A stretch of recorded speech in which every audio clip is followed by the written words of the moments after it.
Welcome back, everybody, for another deep dive. This time, we're going to be looking at, well, I guess you could say love and addiction and Devon. Yeah. The stories we tell about both of those things. We've got this excerpt from Lisa Tannert's website for her memoir, Soul, Eclipsed. And what really got me, I guess, interested in this is how she tackles this as an alcoholic love story. It's kind of a twist. Yeah. It really is interesting how Tannert is positioning her memoir, in contrast, I guess you could say, to some of those classic and often really tragic narratives. It's upfront about having a happy ending, which I think is what immediately sets it apart from so many others. You know, both partners are battling addiction and they find their way to sobriety together. I mean, that's not typically what we see is... No, not at all. You kind of almost brace yourself for heartbreak when you go into a story like this. Given how these stories usually go, she even calls out some of the big ones, like Sid and Nancy, ending in tragedy, of course, and Days of Wine and Roses, where one person gets sober but leaves the other behind. It's almost like she's acknowledging that expectation we have going in, you know. Exactly. And by doing so, she's really inviting us to question why those tragic narratives dominate.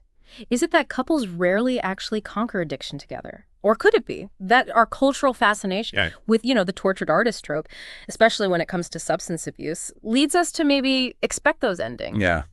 That's a really good point. It makes you wonder if maybe by expecting those narratives, we're somehow perpetuating them. It's a possibility. Now, what really struck me was how Tannert differentiates Soul, Eclipsed, from memoirs that are primarily focused on the internal struggles of addiction. You know, books like The Lost Weekend, Dry, John Barleycorn. These are all powerful accounts of an individual's kind of psychological battle. Right. She's not diminishing those experiences, but her emphasis is more on the ripple effect.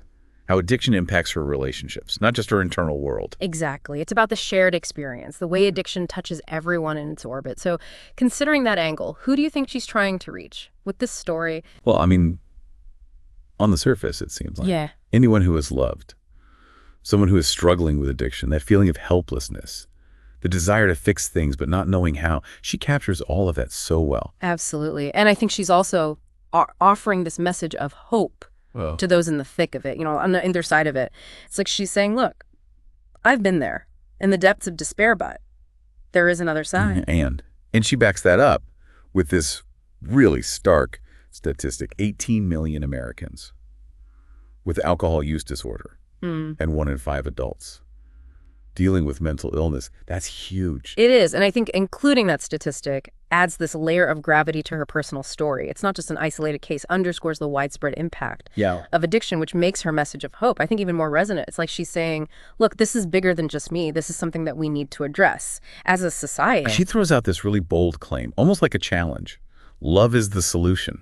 I mean, that's a powerful statement. Yeah. But isn't it a little oversimplified? It is a bold statement, and I think it needs to be unpacked carefully. You're right. It's not as simple as saying, love conquers all. However, consider the power of love as a motivating factor in recovery, the desire to be present for loved ones, to rebuild trust, to experience joy together. I mean, that can be incredibly powerful fuel for change. Okay, I see what you mean. So it's not that love magically erases addiction. Yeah. But it can be a driving force. Yeah. In seeking help and sticking with it. Like, I want to be better for us. Exactly. And this brings us to, I think, a really interesting tension. Within this excerpt, Tannert is incredibly hopeful, almost defiant, in her belief that love can be this catalyst.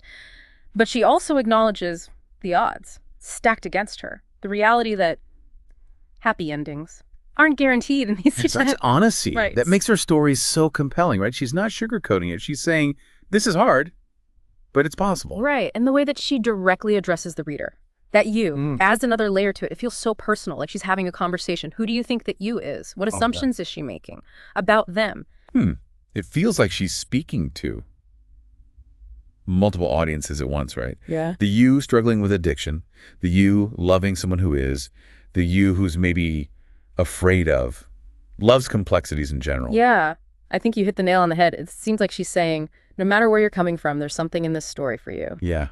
It's like she's creating a space for all of us to really examine our own relationship with love, addiction, and hope. And that's where the power of this narrative lies. It's inviting us into this larger conversation. It's like she's saying, let's not just accept these predetermined narratives, Yeah.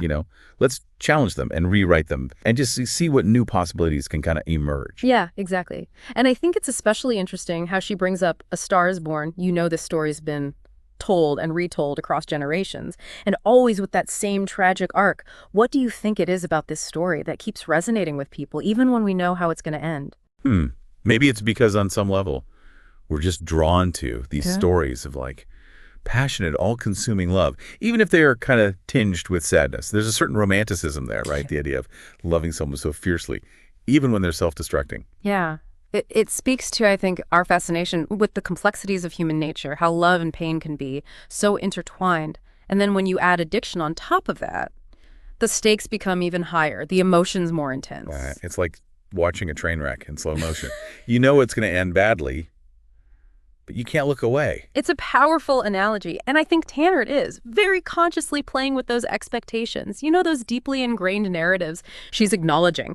The allure of the tragic love story. But she's also offering us an alternative. It's like she's saying, yes, darkness exists, but so does light. And sometimes even amidst the wreckage, love can find a way to bloom. She's not just talking about romantic love issues. She's also emphasizing the importance of self-love, the courage to choose recovery, even when it's hard. Oh, absolutely. She's highlighting the agency that we have in our own stories. It's not about being a victim of circumstance. It's about actively fighting for your own well-being, for your own happiness.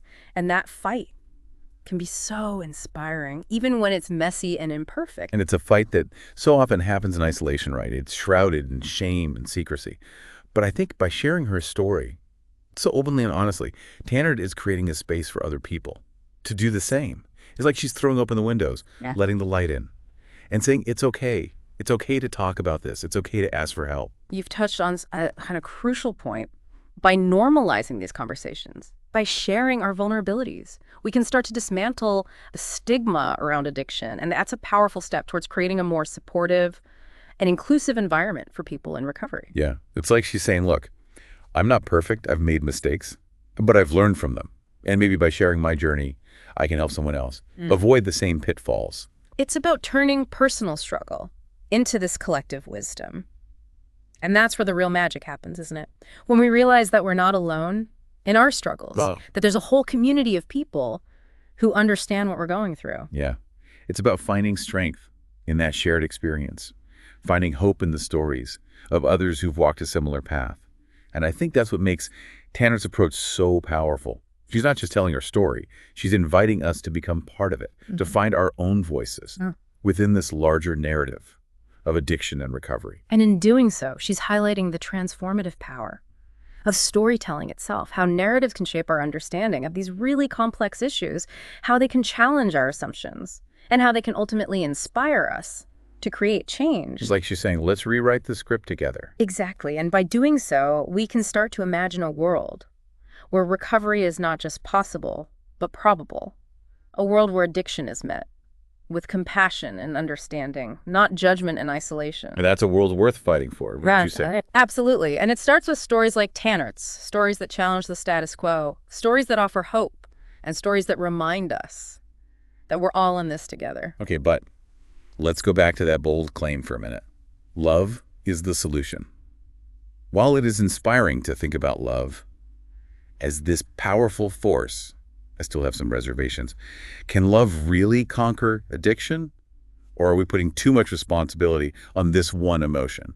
That's a really important question. And I think it's crucial to acknowledge that love, while powerful, is not a cure-all. It can't magically erase the complexities of addiction. So we're setting ourselves up for disappointment then, if we cling too tightly to that idea. It's possible. But I think the key is to approach love as a catalyst, not a solution.